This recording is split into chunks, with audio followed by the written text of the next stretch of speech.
Assalamualaikum warahmatullahi wabarakatuh. Halo adik-adik, bagaimana kabarnya hari ini? Semoga dalam keadaan sehat, amin.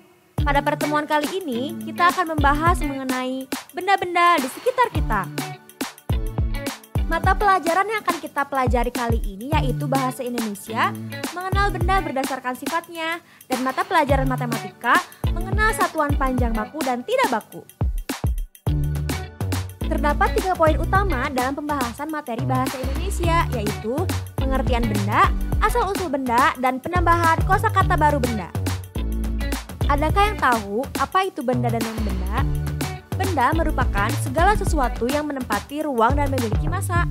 Contoh benda adalah manusia, buku, air, gas, dan lain-lain. Sedangkan non-benda adalah segala sesuatu yang tidak menempati ruang dan tidak memiliki massa.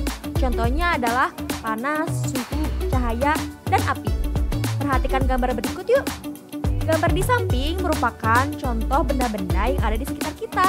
Perlu kita ketahui bahwa benda berasal dari bahan tertentu atau terbuat dari bahan tertentu sesuai dengan fungsi dan kegunaannya. Bahan yang pertama yaitu benda yang terbuat dari bahan kayu. Bahan kayu ini memiliki keunggulan dan kelemahan, di antaranya keunggulan yang kuat, tahan lama, mudah dibentuk dan bukan penghantar panas. Sedangkan kelemahannya yaitu mudah terbakar dan termakan rayap. Benda yang cocok untuk bahan kayu ini seperti lemari, meja belajar, dan dibuat jendela. Bahan yang kedua yaitu benda yang terbuat dari bahan kaca. Bahan ini juga memiliki keunggulan dan kelemahan. Keunggulannya yaitu bahan yang tembus cahaya dan tembus air. Sedangkan kelemahannya, bahan ini mudah pecah. Benda yang cocok untuk bahan kaca ini dibuat menjadi cermin dan kaca jendela.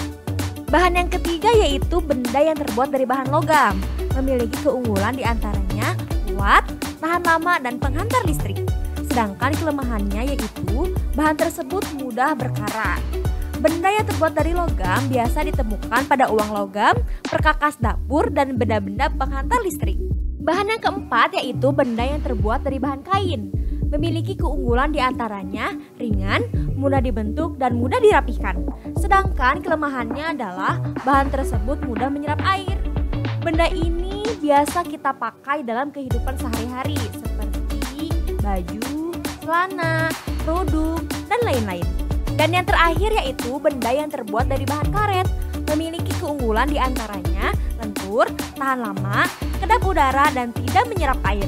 Sedangkan kelemahannya adalah tidak cocok menjadi peralatan dapur karena mudah terbakar. Selanjutnya ada kosakata baru yang termasuk ke dalam benda. Di antaranya ada gelondongan dan pulp. Apa sih itu? Gelondongannya itu kayu yang dipotong ukuran balok. Sedangkan pulp atau yang disebut dengan bubur kertas yaitu hasil pemisahan serat dari bahan baku berserat melalui berbagai proses pembuatannya.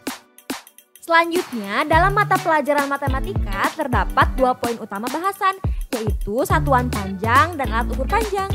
Adik-adik, satuan panjang terbagi menjadi 2 jenis, yaitu satuan panjang tidak baku dan satuan panjang baku. Satuan panjang tidak baku adalah pengukuran dengan alat sederhana, bisa berbeda-beda hasil pengukurannya, dan belum diakui secara internasional. Contoh pengukuran satuan panjang tidak baku yaitu jengkal, hasta, dan depa.